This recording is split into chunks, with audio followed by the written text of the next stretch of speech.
Comme fermière de famille, je me sens privilégiée. Je me sens privilégiée puisque j'ai un contact direct avec notre clientèle, les consommateurs de nos légumes. On réussit à faire un beau suivi avec notre clientèle à un tel point où on voit évoluer les familles.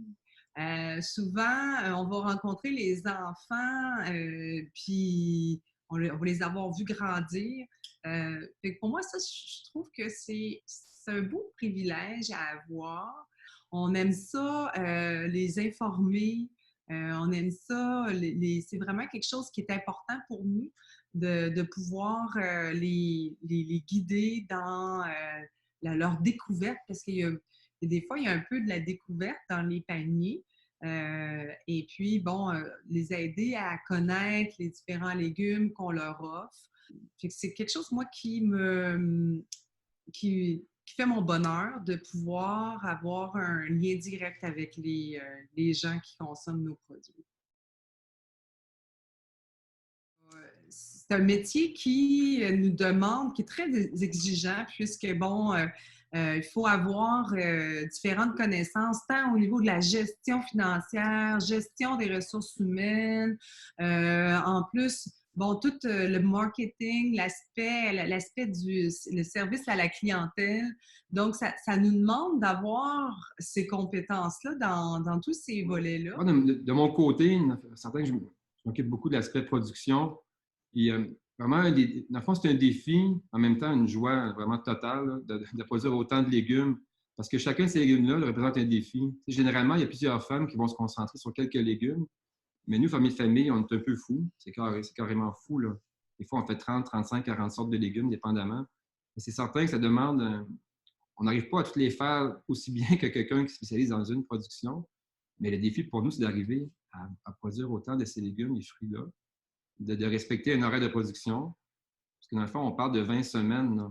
En même temps, on ne veut pas que les gens ne veulent pas toujours avoir les mêmes légumes à chaque semaine.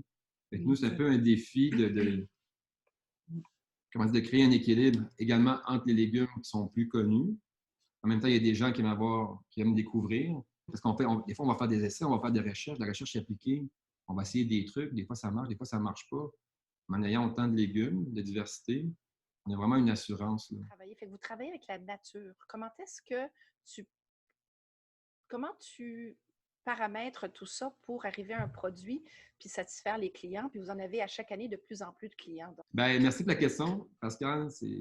En fait, la question est immensément complexe. En fait, aussi complexe que notre travail. Là. Quand on compose avec la nature, je pense que la plus grande qualité d'un agriculteur, c'est de rester humble devant elle. Parce qu'en fait, par exemple, en 2018, on a eu des fois des semaines sans avoir d'eau.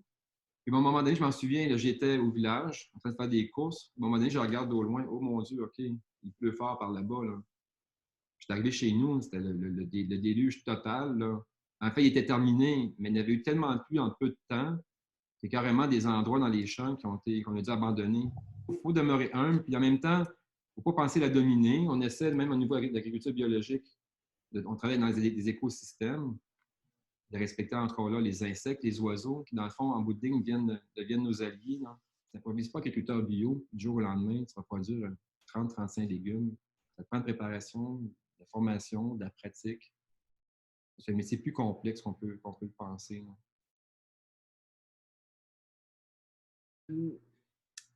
Je dirais, c'est l'adaptation. Il s'agit là, de s'adapter à la situation. Puis, pour nous, je pense que ça dépend de la manière dont on va s'adapter, s'ajuster par rapport à tous les défis que nous allons rencontrer parce que, bon, cette année, on vit le COVID-19, mais à chaque année, on a des défis. Et il y en aura d'autres dans le futur, sûrement. Donc, ça dépend de notre réaction.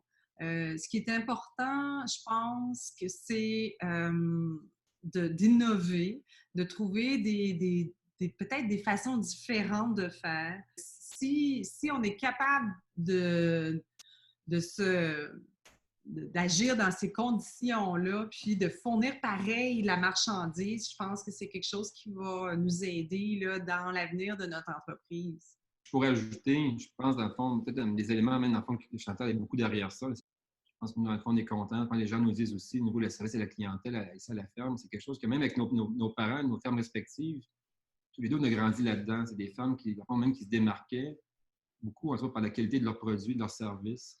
Ça, je pense de plus en plus, les gens recherchent ça. La qualité d'un produit. Parce qu'à un moment donné, des carottes, tu peux en produire, peu importe les légumes, à un moment donné, tout le monde peut le faire à la limite. Mais c'est ce qui vient avec, le service, la qualité. Puis, dans un contexte, on en parle encore, là, de rareté de main-d'œuvre. Ça, c'est un fait. Là. Puis nous, dans le fond, présentement, nous-mêmes, les investissements qu'on fait depuis quelques années, c'est beaucoup au niveau de la mécanisation, quand même, que les gens vont apprécier parce que, comment dire, c'est des meilleures conditions de travail. Ça se fait plus rapidement. On n'a pas le choix, nous, parce qu'en agriculture, parfois, les gens, le prix que les gens payent pour leurs légumes en général, il augmente à peine. Là. Des fois, les gens le voient à l'épicerie, ça monte un peu à l'épicerie, mais nous, ce qu'on reçoit, ça ne change pas beaucoup. Fait qu'on est vraiment, notre défi, c'est d'être meilleur tout le temps, plus efficace, en ayant, dans le fond, accès de moins en moins de personnes. Mais vous êtes des entrepreneurs, bien sûr, des gestionnaires, parce que vous gérez beaucoup de personnel.